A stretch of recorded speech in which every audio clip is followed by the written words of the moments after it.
तर आता आम्ही आलेलो आहोत कोल्हापूरमधील नरसिंह सरस्वती वाडीला, नरसोबाच्या वाडीला दर्शन घेतलं आणि आता निघालो.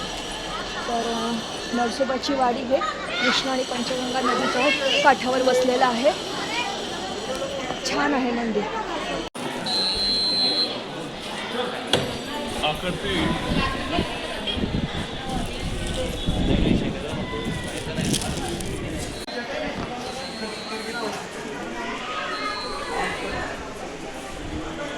रात्रीचे 9:30 वाजायला आलेत आणि आम्ही आहोत पंढरपूरमध्ये.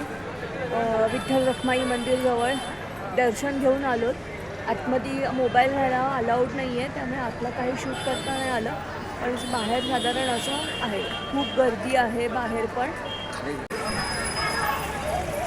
हे मंदिर आहे, बाहेरूनच दाखवते. मंदिराच्या बाहेरचा हा व्ह्यू आहे. खूप सारी गर्दी आहे.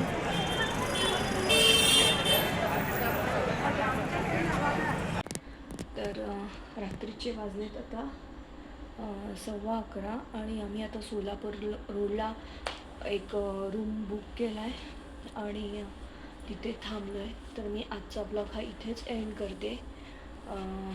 आज दिवसात मी नरसोबाची वाडी, त्याच्यानंतर अंबाबाई, महालक्ष्मी आणि पंढरपूर ही ठिकाणं केली. तर हा ब्लॉग आवडल्यास लाईक, शेअर आणि सबस्क्राईब करा. थँक्यू.